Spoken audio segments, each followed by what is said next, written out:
जब इस शादी का वीडियो लोगों ने देखा तब पता चला कि वो मुस्लिम प्रीच शादी नहीं करवा रहा था, बल्कि उस कपल को बद्दुआएं दे रहा था, उसे काफिर बता रहा था, गालियां दे रहा था नॉन मुस्लिम होने की वजह से। And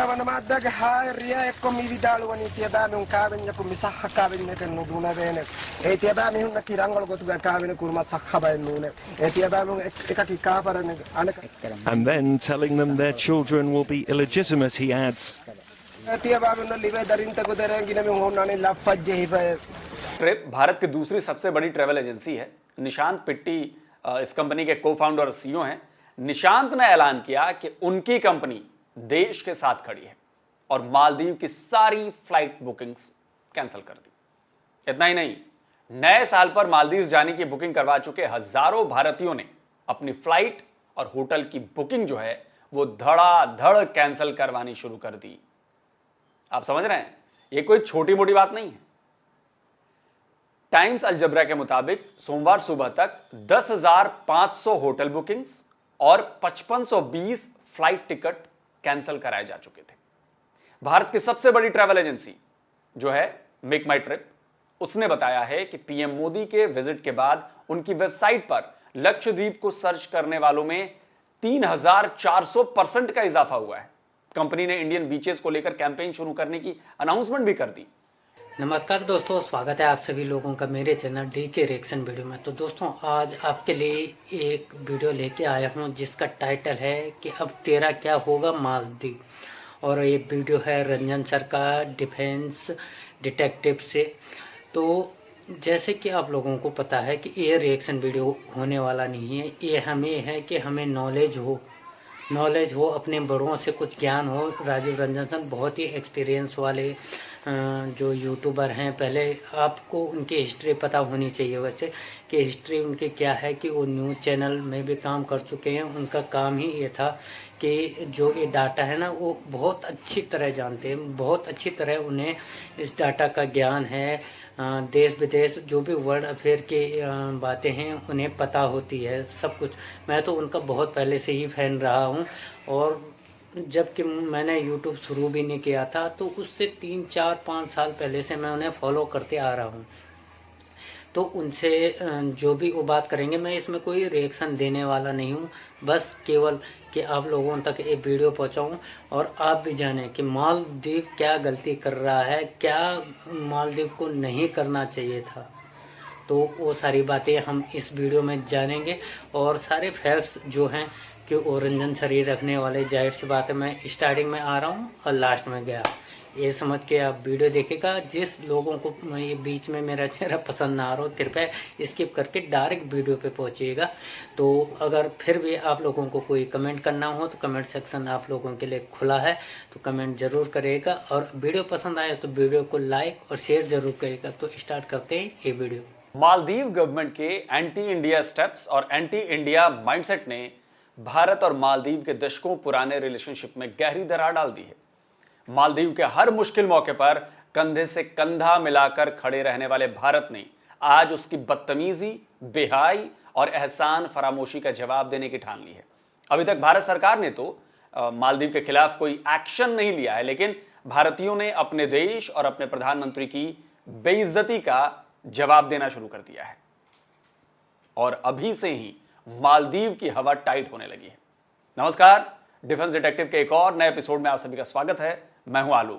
आज हम बात करेंगे मालदीव के 3 मिनिस्टर्स के पीएम मोदी और भारत को लेकर दिए गए ट्वीट और उसके बाद हो रहे बवाल की। जानेंगे कि क्यों इंडिया आउट के नारे को सपोर्ट कर गवर्नमेंट बनाने वाले मालदीव के लोगों को इंडिया के टूरिस्ट चाहिए। लेकिन पहले देखिए ये वीडियो। नई दिल्ली में मिनिस्ट्री ऑफ एक्सटर्नल अफेयर्स के दफ्तर के बाहर की इस तस्वीर को देखिए। बिल्डिंग के बाहर आ रहे हैं भारत में मालदीव के हाई कमिश्नर इब्राहिम साहिब। सोमवार सुबह 9:35 पर इब्राहिम बिल्डिंग के अंदर गए और 9:40 पर बाहर आ गए। कड़ाके की ठंड में इब्राहिम साहिब के चेहरे पर पसीना चमक रहा था। केवल 5 मिनट में भारत ने मालदीव को उसकी औकात का एहसास करा दिया। अब आपको मालदीव के अखबार द सन की खबर दिखाता हूं। लिखा है, top government official suspended over derogatory remarks against Modi India. यह खबर सिर्फ मालदीव के न्यूज पोर्टल्स, न्यूज़पेपर्स और टीवी पर नहीं है, और ना ही सिर्फ भारत के है, बल्कि यह खबर दुनिया की तमाम न्यूज एजेंसीज की हेडलाइंस में है। तो आखिर ऐसा क्या हुआ कि मालदीव को अपने 3-3 मंत्रियों की छुट्टी करनी पड़ी? क्यों भारत में उसके हाई कमिश्नर को फजीहत झेलनी पड़ी, वो भी भारत और पीएम मोदी की वजह से? यह बताने से पहले आपको पीएम मोदी का एक ट्वीट दिखाता हूं। 4 जनवरी के इस ट्वीट में उन्होंने लक्षद्वीप के दौरे की अपनी कुछ तस्वीरें पोस्ट की। आप समझिए, 4 जनवरी को पीएम मोदी लक्षद्वीप गए और वहां पर उन्होंने अपने इस दौरे की कुछ तस्वीरें सोशल मीडिया प्लेटफॉर्म्स पर पोस्ट की और लिखा कि जिन लोगों को एडवेंचर पसंद है वो लक्षद्वीप को भी अपनी लिस्ट में शामिल करें। मैंने अपनी ट्रिप में स्नॉर्कलिंग ट्राई की है और इसका अनुभव बहुत ही शानदार था। बस पीएम मोदी के इस ट्वीट पर मालदीव के कुछ मिनिस्टर्स को इतनी मिर्चें लग गई कि वो खुलेआम पीएम मोदी और भारत के खिलाफ अनाप शनाप बोलने लग गए। मालदीव गवर्नमेंट के 3 मंत्रियों ने सोशल मीडिया प्लेटफॉर्म एक्स पर, जिसे पहले ट्विटर के नाम से जाना जाता था, उस पर गाली गलौज तक शुरू कर दी। मरियम शिवना मालदीव की youth empowerment information and arts department की डिप्टी मिनिस्टर थी। मरियम ने एक्स पर पीएम मोदी के ट्वीट पर जो रिएक्शन दिया वो देखिए। मरियम ने पीएम मोदी को जोकर तक कह दिया। अब आप सोच सकते हैं कि किसी देश का एक मिनिस्टर किसी दूसरे देश के प्राइम मिनिस्टर के बारे में ऐसा बयान दे। समझ रहे हैं ना आप? इसी तरह मालशा शरीफ और महजूम माजिद भी इसी डिपार्टमेंट के डिप्टी मिनिस्टर थे। इन दोनों ने भी मरियम की तरह ही पीएम मोदी के ट्वीट पर भारत विरोधी बातें लिखी। जाहिर है इन ट्वीट्स के बाद भारत में बवाल मचा। सोशल मीडिया पर बायकॉट मालदीव ट्रेंड करने लगा और इसका असर मालदीव में भी फौरन दिखाई दिया। मालदीव गवर्नमेंट ने डैमेज कंट्रोल करने की पूरी कोशिश की। भारत और पीएम मोदी के बारे में मालदीव के मिनिस्टर्स के इन आपत्तिजनक बयानों को लेकर हंगामा मचा तो मालदीव गवर्नमेंट ने एक स्टेटमेंट जारी की और अपने मिनिस्टर्स के बयानों से पल्ला झाड़ लिया। कहा कि इन बयानों से मालदीव गवर्नमेंट का कोई लेना देना नहीं है। मालदीव गवर्नमेंट को लगा था कि इतने से उसका इस झमेले से पीछा छूट जाएगा, लेकिन ऐसा हुआ नहीं। अब आप सोचिए कि मालदीव के मिनिस्टर्स ट्विटर पर आकर अपने ऑफिशियल हैंडल से इस तरह के रिएक्शंस दें, इस तरह के स्टेटमेंट दें और मालदीव की गवर्नमेंट ये कहकर बच जाएगी कि जी ये उनका पर्सनल मामला है और इससे हमारा मतलब नहीं है। तो आप सपने में जी रहे हैं मालदीव वालों। तो भारत में मालदीव को लेकर जबरदस्त गुस्सा फैल गया। जाहिर सी बात है सोशल मीडिया पर यह गुस्सा साफ नजर आ रहा है और नजर आना भी चाहिए। जिन्हें प्रॉब्लम है और जिन्होंने बदतमीजी की उन्हें एहसास होना चाहिए कि उन्होंने कितनी बड़ी गलती की है। और आम लोगों का तो गुस्सा तो नजर ही आ रहा था। पूरे बॉलीवुड से लोग आने लगे, स्पोर्ट्स की फील्ड से लोग आने लगे। अक्षय कुमार, सलमान खान, अमिताभ बच्चन, वीरेंद्र सहवाग, कई दिग्गज लोगों ने इसके खिलाफ ट्वीट करना शुरू किया। और पता ही है जब ऐसे लोग करेंगे तो क्या होगा, पूरे भारत के लोग मालदीव के खिलाफ खड़े हो गए। हालांकि इनमें भी कुछ ऐसे हैं जो हर बात पर गवर्नमेंट के विरोध में जाएंगे, लेकिन यहां पर भारत की बात थी तब भी वो गवर्नमेंट के विरोध में चले गए और मालदीव की तारीफ करने लगे। खैर छोड़िए, उनको होता है। ईज माई ट्रिप भारत की दूसरी सबसे बड़ी ट्रेवल एजेंसी है। निशांत पिट्टी इस कंपनी के को फाउंडर और सीईओ हैं। निशांत ने ऐलान किया कि उनकी कंपनी देश के साथ खड़ी है और मालदीव की सारी फ्लाइट बुकिंग्स कैंसिल कर दी। इतना ही नहीं, नए साल पर मालदीव जाने की बुकिंग करवा चुके हजारों भारतीयों ने अपनी फ्लाइट और होटल की बुकिंग जो है वो धड़ाधड़ कैंसिल करवानी शुरू कर दी। आप समझ रहे हैं, ये कोई छोटी मोटी बात नहीं है। टाइम्स अलजबरा के मुताबिक सोमवार सुबह तक 10,500 होटल बुकिंग्स और 5520 फ्लाइट टिकट कैंसिल कराए जा चुके थे। भारत की सबसे बड़ी ट्रैवल एजेंसी जो है मेक माई ट्रिप, उसने बताया है कि पीएम मोदी के विजिट के बाद उनकी वेबसाइट पर लक्षद्वीप को सर्च करने वालों में 3400% का इजाफा हुआ है। कंपनी ने इंडियन बीचेस को लेकर कैंपेन शुरू करने की अनाउंसमेंट भी कर दी। इंडियन चैंबर ऑफ कॉमर्स ने सीधे तौर पर ट्रैवल एजेंसीज एसोसिएशन और टूर ऑपरेटर्स एसोसिएशन से अपील कर डाली है कि मालदीव के मिनिस्टर्स के एंटी इंडिया फीलिंग की वजह से मालदीव के टूर को प्रमोट ना किया जाए। अब आप सोचिए कि मालदीव का क्या होने वाला है। भारत से मालदीव जाने वालों में बड़ी संख्या फिल्म स्टार्स की होती थी, लेकिन अब एक तरह से इंडियन फिल्म स्टार्स ने भी बाइकॉट मालदीव्स का ऐलान कर दिया। अक्षय कुमार के इस ट्वीट को देखिए। अक्षय ने लिखा कि मालदीव की सरकार में शामिल लोगों की तरफ से नफरत और नस्लवादी कमेंट से वो हैरान हैं। उन्होंने लिखा कि मालदीव के ये लोग उस देश के बारे में ऐसी बातें बोल रहे हैं जहां से सबसे ज्यादा टूरिस्ट उनके देश में जाते हैं। उन्होंने लिखा कि हम अच्छे पड़ोसी जरूर हैं, पर ऐसी हेट स्पीच को सहने की क्या जरूरत है। हमें अपने टूरिस्ट जो स्पॉट को सपोर्ट करना चाहिए। यह मालदीव के लिए नए संकट की शुरुआत है। मालदीव की इकोनॉमी का बड़ा हिस्सा टूरिज्म से जुड़ा है। मालदीव की जो टोटल जीडीपी है उसका 25% सीधे तौर पर टूरिज्म से जाता है। इनडायरेक्ट ये देखें तो ये परसेंटेज करीब 35% से भी ऊपर होगा। और भारत से दुश्मनी मोल लेकर पीएम मोदी और भारत को गाली देकर मालदीव ने अपने इस सेक्टर के लिए आफत मोल ले ली है। उसकी वजह यह है कि मालदीव जिस टूरिज्म से 25% जीडीपी कमा रहा है उसका बड़ा हिस्सा भारत से आता है। कैसे, बताता हूं। अलजेब्रा टाइम्स का ये बार ग्राफिक्स देखिए। ये ग्राफिक्स बता रहा है कि साल 2011 से 2023 तक मालदीव्स में किन देशों के सबसे ज्यादा टूरिस्ट पहुंचे। ये डेटा मालदीव्स गवर्नमेंट का ही है। इस डेटा के मुताबिक 2014 के बाद से मालदीव्स जाने वाले इंडियन टूरिस्ट की संख्या जो है वो लगातार बढ़ रही है और मालदीव जाने वाले सबसे ज्यादा टूरिस्ट इंडियंस ही हैं। मालदीव का एक अखबार है abbas.mv के मुताबिक यह अनुमान जताया जा रहा है कि 2023 में मालदीव्स आने वाले भारतीय टूरिस्ट की संख्या 2 लाख से ज्यादा थी। दूसरे नंबर पर रशिया से आने वाले टूरिस्ट हैं, जबकि टोटल टूरिस्ट जो है वो 18 लाख के करीब है। अब आप सोचिए कि अगर ये 2 लाख से ज्यादा टूरिस्ट एकदम से मालदीव से चले जाएंगे तो वहां के टूरिज्म सेक्टर के लिए कितना बड़ा झटका होगा। और अगर भारत के सपोर्ट से, मतलब सपोर्ट में उसका दोस्त रूस भी शामिल हो गया तो मालदीव्स का क्या होगा भाई। मालदीव के बॉयकॉट की खबर लगते ही मालदीव के टूरिज्म सेक्टर के हाथ पांव फूल गए। Maldives association of travel agents and tour operations ने फौरन एक बयान जारी किया और अपने मिनिस्टर्स के बयानों की निंदा कर डाली। और तो और साफ लिखा कि मालदीव्स के टूरिज्म सेक्टर के सक्सेस में भारतीय मार्केट का बहुत बड़ा रोल है और वो इसे खोना नहीं चाहते हैं। लेकिन बात तो बढ़ चुकी है और ऐसा नहीं है कि वेस्टर्न कंट्रीज तक मालदीव के मिनिस्टर्स का यह कांड नहीं पहुंचा है और वहां भी मालदीव्स के रवैये को लेकर चर्चा गर्म होनी शुरू हो गई है। मालदीव्स का कुछ पुराने वीडियोस वायरल हो रहे हैं।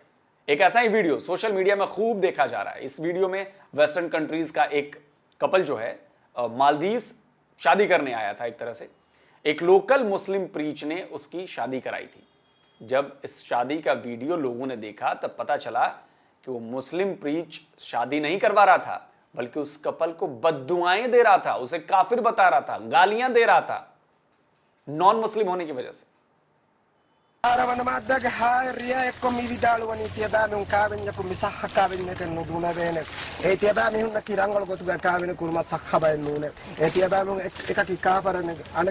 And then telling them their children will be illegitimate, he adds.